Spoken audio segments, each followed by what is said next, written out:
আসসালামু আলাইকুম। সবাইকে শুভেচ্ছা জানাচ্ছি। মাসুম মাহবুব। দেখছেন ওপেন দ্য ইউটিউব চ্যানেল এবং মাসুম মাহবুব ফেসবুক পেজ। প্রিয় দর্শক, বেশ কিছু গুরুত্বপূর্ণ খবর নিয়ে বসেছি। আশা করি আপনারা সংযুক্ত হচ্ছেন। যারা লাইভ দেখবেন বা পরবর্তী দেখবেন, সবাইকে আবারও শুভেচ্ছা। প্রথম দিন দখলদারদের প্রথম আক্রমণে একযোগে কয়েক ডজন রাষ্ট্রের গুরুত্বপূর্ণ হাই অফিসিয়াল শহীদ হয়েছে। সেনা প্রধান, আইআরজিসি প্রধান, গোয়েন্দা প্রধান, পরমাণু বিজ্ঞানীদের এবং সবচেয়ে গুরুত্বপূর্ণ টপ লেভেলের জেনারেলরা একে একে মারা পড়েছে। এরা ইরানের মোসাদ কর্তৃক পরিকল্পিত আক্রমণে মারা গেছে। এদেরকে যে মিসাইল দিয়ে মেরেছে, ড্রোন দিয়ে মেরেছে, বিষয়টা এরকমও না। অনেকে আছেন সামনের গুলিতেও মারা গেছে। একেবারে স্পেসিফিক কে কোন বাসায় কখন আছে সব জেনে জেনে ওরা আক্রমণ করেছে। তো ইরানের দুর্বলতা প্রমাণ হয়েছে যে ইরানের ভেতরে ইরান নিরাপত্তা দিতে পারে না, কিংবা ইন্টেলিজেন্সের ক্ষেত্রে, গোয়েন্দা বৃত্তের ক্ষেত্রে ইরান মুসলিম রাষ্ট্রের মধ্যে খুব দুর্বল একটি জায়গা এখনো রয়ে গেছে। তারপরে ইরানের দুর্বলতা হলো ইরানের মধ্যে ব্যাপক বিদ্রোহী গ্রুপ আছে যারা ইরানের খোমেনি রেজিমের পতনের অপেক্ষায় আছে। ইরানের মধ্যে আরো দুর্বলতা হলো তারা মিসাইলের বাইরে তাদের সামরিক ক্ষেত্রে আমরা উল্লেখযোগ্য কোনো বড় কৃতিত্ব সাফল্য দেখতে পাইনি, কেবল মিসাইল। এবং এ পর্যন্ত একদম যুদ্ধের শেষ দিন, আজকে যে যুদ্ধবিরতি হলো, আজকেও পরমাণু বিজ্ঞানী তার পরিবার সহ মেরে ফেলেছে ইরান।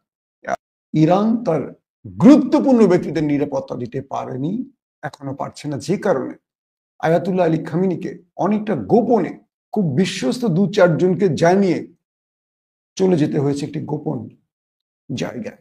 কারণ আয়াতুল্লাহ আলী খামিনি নিজেও জানেন না তার কোন লোকটা বিশ্বাসঘাতক আর কোন লোকটা তার বিশ্বস্ত। ইরানের আয়াতুল্লাহ আলী খামেনিও নিজের জীবন নিয়ে নিরাপত্তাহীনতা ছিলেন। এত বেশি বিশ্বাসঘাতকতা দেখলাম আমরা ইরানের মধ্যে। তো সবকিছু মিলে ইরানের আরো ব্যর্থতা প্রমাণ হলো যে ইরান তার বন্ধু বলে রাশিয়া এবং চীনকে যতটা চিনেছে, এই যুদ্ধে এই দুটো দেশের পক্ষ থেকে কার্যকর কোনো সহযোগিতা আসেনি। আমরা গণমাধ্যমে যতটাই প্রচার করি, আমাদের টেলিভিশন পত্রিকা এগুলো নিউজ ভিউ বাড়াবার জন্য বলে, কিভাবে ইসরায়েলের পক্ষে যেভাবে মাঠে নেমেছে আমেরিকা, আমরা কি ইরানের পক্ষে সেভাবে রাশিয়াকে দেখেছি? কোথাও দেখিনি। রাশিয়া বস্তুত ইরানকে এড়িয়েই গেছে, কিন্তু ইরানের পক্ষে আছি, জনগণের পক্ষে আছি, এই বাক্যগুলো বলে গেছে। দ্বিতীয় ব্যর্থতা হলো ইরান মুসলিম বিশ্বের কারো সমর্থন সহযোগিতা পায়নি। হ্যাঁ, ইরানে আক্রমণের জন্য 21টি দেশ প্রতিবাদ জানিয়েছে। এই প্রতিবাদ এই মুসলিম দেশগুলো উগান্ডায় আক্রমণ করলেও জানাবে, সেনেগাল না, কি বলে, ইউক্রেনের আক্রমণেও জানিয়েছে। মামুলি দায় সারা, প্রতিবাদ ছাড়া কোনো মুসলিম দেশ ইরানের পক্ষে সেভাবে নামেনি। অর্থাৎ মুসলিম দেশগুলোর সাথে ইরানের সখ্যতার জায়গাটা ইরান ব্যর্থতার পরিচয় দিয়েছে। আগামী দিন ইরানকে তার এই জায়গাগুলোতে কাজ করতে হবে। আমি এই সংখ্যাগুলো আর না বাড়াই, এরকম অনেকগুলো আছে, নেক্সট আরো আলোচনা আসবে, অনেক কিছু আমরা আলোচনা করব। ভিডিওটা দীর্ঘ না করে এবার আসি ইরানের অর্জন রাখি, তারপর আরো গুরুত্বপূর্ণ কিছু বিষয় আলোচনা করব, হয়তো সেগুলোর জন্য আপনারা বসে আছে। ইরানের অর্জনটা হলো ইরান পৃথিবীকে বলে দিল ইসরায়েল কোনো আতঙ্কের বা ভয়ের দেশ না। তুমি মারো, ওরা ভয় পাবে। ওরা যে আমাদের ভয় দেখাচ্ছে, এই ভয় তোমরা চোখ বন্ধ করে গর্তে চলে যেও না, বেরিয়ে আসো, সাহস করে সিনা টান টান করে, বুক টান টান করে তাড়াও, ওরা ভয় পাবে। ইরান প্রমাণ করেছে ওদের যত প্রযুক্তি আছে, এই প্রযুক্তির বড় রকম পরিকল্পিত অ্যাটাকের কাছে কোনো কাজ করে না। ওদের আয়রন ড্রোম ব্যর্থ, ডেভিড স্লিমিং ব্যর্থ, অ্যারো ব্যর্থ, প্যাট্রিয়ট ব্যর্থ, ওদের থার্ড ব্যর্থ, সবই ব্যর্থ হয়েছে। এবং ইরান একটা পর্যায়ে 5টা মিসাইল মারলে 5টাই হিট করেছে। আমার দর্শকরা বসে আছেন, আমি জানি অবশ্যই যে আজকে ইরান কি করলো। আজকে ইরানের লাস্ট ধোলাইটা নিয়ে আমি একদম শেষ আলোচনা করে বিদায় নেব। ইরান কি পরিমাণ ধোলাই দিচ্ছে এবং যুদ্ধবিরতি কতদিন টিকবে না টিকবে, এটা নিয়ে আমি লাস্ট কয়েক মিনিট কথা বলবো। ইরান প্রমাণ করে দিয়েছে যে দখলদার দেশটিকে একটু পরিকল্পিত ধরতে পারলে, একটু গেম চেঞ্জ করে আটকাতে পারলে তারা ফাঁদে পড়ে যায়, এবং সেটি ইরান প্রমাণ করেছে। এবং ইরান তাদেরকে মিসাইল দিয়ে মোটামুটি গাজা বানিয়ে ফেলেছে, এটা আপনারা কম বেশি দেখেছেন। দ্বিতীয় হলো, এই লড়াইয়ের মাধ্যমে ইরান প্রমাণ করেছে যে আগামী দিনে আরবের যে কোনো দেশ চাইলে একটু সম্মিলিত পরিকল্পিত আক্রমণে ওদেরকে মুছে ফেলতে পারবে। ওদের সেই শক্তি নেই, এবং আমেরিকা ওদের পাশে না থাকলে ওরা জিরো, হিরো তো না, ওরা জিরো। দ্বিতীয় ইরানের যে বিষয়টি হলো, ইরান প্রমাণ করেছে পৃথিবীতে এই মুহূর্তে যে ইরানই পারে মুসলমান শক্তির সবচেয়ে বড় শত্রুকে আঘাত করতে। আমি উল্লেখ করলাম না নামটি।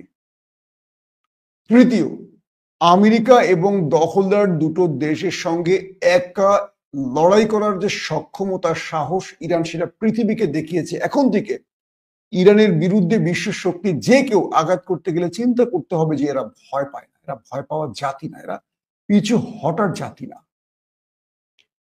এই লড়াইতে ইরান প্রমাণ করেছে সকল প্রযুক্তিকে ফাঁকি দেওয়ার মতো মিসাইল তারা তৈরি করতে পেরেছে, হয়তো আরো নতুন নতুন মিসাইল তারা আনবে, এবং দখলদার দেশটির কোনো একটি অঞ্চল যে নিরাপদ না ইরান সেটা প্রমাণ করে দিয়েছে। তারপরে ইরানের আরো বড় অর্জন হলো, ইরান তার পারমাণবিক প্রকল্প বা নিউক্লিয়ার সাইটগুলো এত গোপনীয়তা বা এত কি বলবো সুরক্ষিত করে তৈরি করেছে যে পৃথিবীর সবচেয়ে ভয়ঙ্কর বাংকার ব্লাস্টার টোমাহক দিয়েও সেখানে পৌঁছতে পারেনি আমেরিকা। তার মানে ইরানের পারমাণবিক প্রযুক্তিতে এত আক্রমণ, দখলদার এবং বিশ্ব মোড়লরা সম্মিলিত এত বোমা মারার পরও কিচ্ছু করতে পারেনি। এবং এই লড়াইতে ওদের যে অর্জন বা ওদের যে চেষ্টা ছিল ইরানকে নিউক্লিয়ার মুক্ত করা বা ইউরেনিয়াম মুক্ত করা, সেটি করতে পারেনি। ইরানকে এত খরচ করে, এত ট্রিলিয়ন ট্রিলিয়ন ক্ষতি করে দখলদার এবং তার ওস্তাদ বিশ্ব মোড়লরা একযোগে আক্রমণ করে একটি ফায়দা নিতে চেয়েছিল, দুইটি ফায়দা নিতে চেয়েছিল। এক, ইরানকে ইউরেনিয়াম থেকে মুক্ত করবে, অর্থাৎ যার তারা যেন পারমাণবিক বোমা বানাতে না পারে। দ্বিতীয়, ইরানের রেজিম চেঞ্জ করবে। এই দুটোর একটিও করতে পারেনি। ইরানের কাছে অক্ষত আছে তার ইউরেনিয়াম, এবং আয়াতুল্লাহ আলী খামেনি বা ইসলামিক প্রজাতন্ত্র ইরানের ক্ষমতা এখনো অক্ষত আছে। তার মানে দখলদারদের এই দুটো টার্গেটকে ইরান ব্যর্থ প্রমাণ করতে পেরেছে। তারা খোমেনিকেও সরাতে পারেনি রেজিম চেঞ্জের মাধ্যমে, এবং তারা ইরানের নিউক্লিয়ার বোমা বানাবার জন্য যে ইউরেনিয়াম ধ্বংস করতে এসেছিল তার কিচ্ছু করতে পারেনি। সব ঠিক আছে। এখন যে বিষয়টি হলো যে ইরান এই আক্রমণে আরো কিছু জায়গা প্রমাণ করলো, কাতারের মার্কিন বেজ, ইরাকের বেজ, সিরিয়াতে আক্রমণ করে যে আমেরিকাকে আক্রমণ করারও দুঃসাহস মুসলিম দেশের কারো আছে, এবং আগামী দিনে এখান থেকে অন্যান্য মুসলিম দেশ কিছু শিক্ষা নেবে। দর্শক, এবার আসছি লাস্ট এইটুতে। আজকে আমি প্রথম লাইভে দিনের বলেছি, অনেক আলোচনায় অনেকগুলো বিষয় তুলে ধরেছি। এখন রিপিটেড না বলে নতুন যেগুলো আছে, ডোনাল্ড ট্রাম্প তার ট্রুথ অ্যাকাউন্টে যেই যুদ্ধবিরতির ঘোষণা দিয়েছিলেন, এরপর প্রথম আক্রমণটি যুদ্ধবিরতি লঙ্ঘন করে ইসরায়েল। ইসরায়েলের ধারণা, যেহেতু যুদ্ধবিরতি শেষ হচ্ছে, যুদ্ধবিরতি হচ্ছে, তাহলে আমি যে ধোলাইটা এতদিন খেয়েছি, একটা ধোলাই দিয়ে প্রতিশোধ দিয়ে আমি এটা শেষ করে দেব। সেই হিসেবে ইরানে ম্যাসিভ আকারে অ্যাটাক করেছে দখলদার দেশটি, ব্যাপক আকারে মুনির মতো তারা ইরানের বিভিন্ন স্থাপনায় অ্যাটাক করেছে। এবং ইরান থেকে আমাদের বন্ধুরা যারা ইরানে আছেন তারা বলছেন যে ভাই শব্দে বিকট বিকট শব্দ হচ্ছে, তারা শুনতে পাচ্ছিল তেহরান থেকে। আমি টেলিফোনে কথার মধ্যেও আওয়াজ পাচ্ছিলাম। তো এর পরপরই ইরান তাদেরকে পাল্টা, যে মিসাইলগুলো মনে গর্ত থেকে বের করে রাখছে সবগুলি মারছে, এরকম ব্যাপার। ইরান তাদের বেরশেবা, হাইফা, তেল আবিব, জেরুজালেমকে টার্গেট করে ব্যাপক আকারে পাল্টা অ্যাটাক করেছে ইরান। দখলদারদের চ্যানেল 24, তাদের ওয়াল্লালা, তাদের জেরুজালেম পোস্ট এবং বেশ কিছু গণমাধ্যম বলছে ইরান 12 দিনের সবচেয়ে বড় মরণ কামড়টা আজকে দিয়েছে।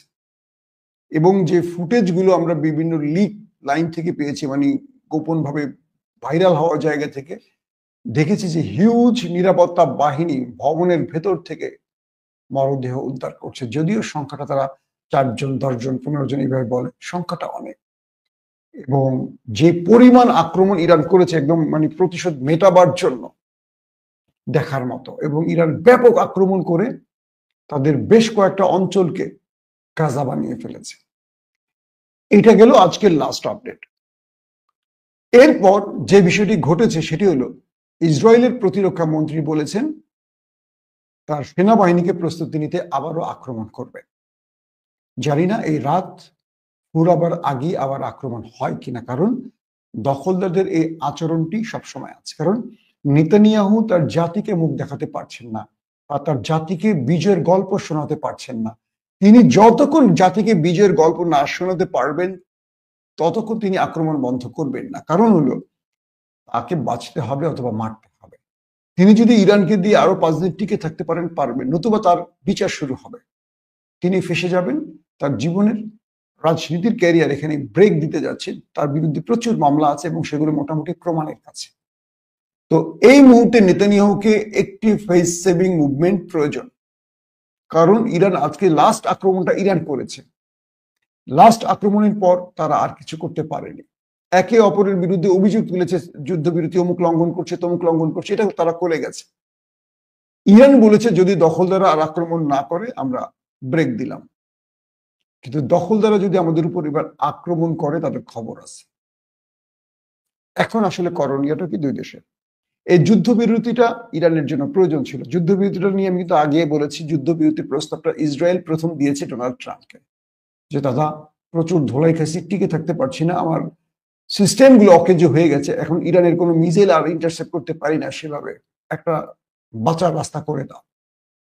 মিস্টার দাদা ফোন দিলেন কাতারের আমির Sheikh Tamim bin Hamad Al থানির কাছে, এবং তিনি ইরানের সাথে আলোচনা করলেন। মাসুদ পেজেশকিয়ান বা তাদের সাথে কথা বলেন, সেটা আয়াতুল্লাহ আলী খামেনির কাছে গেল। যেহেতু ইরানও দেখলো যে তাদের অনেকগুলো গুরুত্বপূর্ণ ব্যক্তি মারা গেছে, অনেক জায়গায় আক্রমণ হয়েছে, ইরানের একটু রেস্ট নেওয়া লাগবে, কারণ ইরান প্রথম দিনই ভেঙে চুরমার হয়ে গিয়েছে। সেখান থেকে ইরান ঘুরে দাঁড়িয়েছে, এটা বিশাল একটা সাহসিকতার ব্যাপার, এটা অনেকেই পারে না। তো ইরানও বলছে যদি ওরা আক্রমণ না করে আমরা ক্ষান্ত দেব। এখন যে পরিস্থিতিটা হলো, ইরান যুদ্ধবিরতিতে গেলেও ইরান প্রস্তুত আক্রমণ করলে যেন আধা ঘন্টা না 10 মিনিটের মধ্যে রিটালিয়েট করা যায়, পাল্টা আক্রমণ করা যায়। এবং ইরানের সর্বোচ্চ যে বাহিনীটি আক্রমণ করেছে আইআরজিসি, বিপ্লবী গার্ড বাহিনী, তাদের কমান্ডাররা বলেছেন আমরা চোখ রাখছি, আমরা ঘুমিয়ে নেই, জেগে আছি। তার মানে আক্রমণ হওয়ার সঙ্গে সঙ্গে তারা পাল্টা জবাব দেবে, কিন্তু ইসরায়েল একটা আক্রমণ করবে। এই যুদ্ধবিরতিটা লঙ্ঘন ইসরায়েল করবে, এটা আমার বিশ্বাস। যদি ডোনাল্ড ট্রাম্প খুব শক্তভাবে চাপ দেয় যে বদমাইশ, তুই যদি আরেকবার ইরানে বোমা মারস তাহলে তোরে আমি খাইছি, আর যদি ডোনাল্ড ট্রাম্প এই ব্যাপারে একটু ছাড় দেয় যে তুই একটু ধোলাই বেশি খাইছস, তাহলে আরেকটা মেরা দেখ, হয়তো সাহস করবে। এখন দেখার বিষয়, কারণ ডোনাল্ড ট্রাম্প বলছে ইরানে আর বোমা ফেলো না, এটা ডোনাল্ড ট্রাম্প এরকম একটি শব্দ বলেছে। তো সবকিছু মিলে পরিস্থিতি বলে দিচ্ছে আপাতত যুদ্ধবিরতিতে চলছে, কিন্তু উত্তেজনা আছে, এখন উত্তেজনা আছে। আমি জানি না এই লাইভটি শেষ করার পর কোন খবর পাবো, তবে আমরা দোয়া করি এখানে যেন শেষ হয়, কারণ ইরানে প্রায় 600-র উপর মানুষ মারা গেছে সব মিলে। দখলদারদের হিসেবটা আসেনি, 24-50 জন কি 24 জন 30 জন, এই ব্লাব উল্টাপাল্টা বলে। এই সংখ্যাটা ইরানের চেয়ে কম না, বেশি হবে আমি বিশ্বাস করি, কারণ ইরানের যে আক্রমণ দেখেছি এতে করে ওরা সংখ্যাটা কখনো প্রকৃত সংখ্যাটা বলবে না। তো যদি আমি এখন শেষ ইন্টুতে বলি, লাভ আসলে কার? এখানে ইরানের একটি ক্ষতি হয়েছে, ইরান তার বিখ্যাত কিছু মানুষকে হারিয়েছেন, সেনাবাহিনী, পরমাণু বিজ্ঞানী, আর বাকি সবটা ইরানের লাভ। সেটা কি? দখলদার দেশটি সকল ফাঁক ফোকর দুর্বলতা খুঁজে বের করে দিয়েছে এবং দখলদারদেরকে বুঝিয়ে দিয়েছে, মার্কিন মূল্যকে বুঝিয়ে দিয়েছে, আমাকে আঘাত করার আগে এবার 100 বার ভেবো, আমি ছেড়ে কথা বলবো না। তার মানে আগামী দিনে যদি ইরানের পাশে কোনো মুসলিম দেশ দাঁড়িয়ে পড়ে তাহলে খেলাটা জমে উঠবে। আর ইরানকে মনে রাখতে হবে, রাশিয়া চীনকে রাখেন পাশে, কিন্তু কিছু শক্তিশালী বন্ধু রাষ্ট্র, মুসলিম রাষ্ট্রকে বানাতে হবে, যারা ইসরায়েলের পাশে আমেরিকার মতো দৌড়ে আসতে পারে। ওই ধরি মাছ নাচুই পানি এই টাইপের বন্ধু দিয়ে আসলে কিছু হয় না। ইরান তার বন্ধুর তালিকাটাকে একটু রিফ্রেশ করা এখন খুব জরুরি।